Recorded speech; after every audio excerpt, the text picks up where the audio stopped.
नमस्कार, मैं रिंकी बाजपेयी। आप देख रहे हैं वंदे भारत टीवी। बाबा बागेश्वर धाम के पंडित धीरेन्द्र कृष्ण शास्त्री को लेकर बहुत सारे विवाद सामने आते हैं। कभी कभी वो ऐसे बयान दे देते हैं कि बहुत सारे विवाद उत्पन्न हो जाते हैं। अब आपको बताते चलें, चिराग पासवान ने बहुत सारी बातें बोली हैं बाबा धीरेन्द्र कृष्ण शास्त्री को लेकर। तो क्या कुछ कह रहे हैं चिराग पासवान, आप सुने। एक हिंदू राष्ट्र बनता हुआ देखना चाहता। जो लोग उनसे सहमत हैं वो उनके कार्यक्रमों में जाते हैं, उनमें आस्था रखते हैं, उनकी बातों को, उनके प्रवचन को सुनते हैं। और एक बहुत बड़ी देश की आबादी है जो उनकी बातों से सहमत होती है। बहरहाल बिना इस विवाद में गए हुए कि वो क्या कह रहे हैं नहीं कह रहे, देश चलेगा तो संविधान के आधार पर चलेगा। और जो राजनीतिक दल, हर धर्म गुरु की इच्छा होती है कि देश उनके धर्म के आधार पर चले। ऐसे में वो अपनी इच्छा को रखते हैं, उनके अनुयायी उनकी बातों को सुनते, मानते, समझते हैं। ऐसे में मैंने पहले भी इस बात को कहा है कि किसी भी राजनीतिक दल को इसमें हस्तक्षेप करने का कोई मतलब ही नहीं है।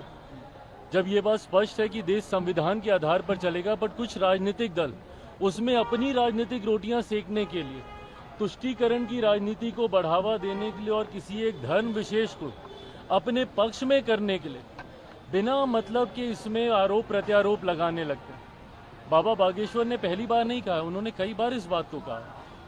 बट ऐसे में जो यहाँ के स्थानीय राजनीतिक दल हैं, पहले तो उनके आने का ही विरोध करने लग जाते हैं, उसके बाद उनके यहाँ रहने का, उनकी बातों का, उनके कहे का। भाई आप एक राजनीतिक दल हैं, आपको क्या लेना देना कोई धर्मगुरु आके क्या कह रहे हैं नहीं कह रहे हैं। जब किसी दूसरे धर्म के लोग अपने धर्म के बारे में सारी बातें करते हैं, तब तो ये लोग नहीं बोलते राजद जैसी पार्टियां। क्यों? क्योंकि उस वक्त इनको तुष्टीकरण करना होता है।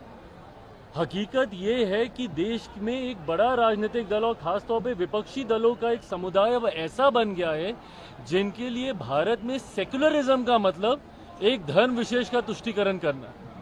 ये सोच ही पूरी तरीके से गलत है। राजनीतिक दलों को अपनी टिप्पणी सिर्फ राजनीतिक आधार पर ही रखनी चाहिए और सिर्फ सरकार की नीतियों के आधार पर करनी चाहिए। धर्मगुरुओं ने कई बार ऐसी बातें कही और कई धर्मगुरु ऐसी बातें करते रहे हैं। इस विवाद में किसी राजनीतिक दल को पड़ने की जरूरत ही नहीं है। राजद के पास अगर इतना ही समय है तो फिर वो भी अपनी एक धर्मशाला अलग से खोल लें। फिर क्यों वो किसी एक राजनीतिक संगठन का हिस्सा बने हुए हैं? अगर उनको टिप्पणी करनी है, करें ना भैया, बिहार में हमारी सरकार को लेकर, करें देश में हमारी सरकार को लेकर।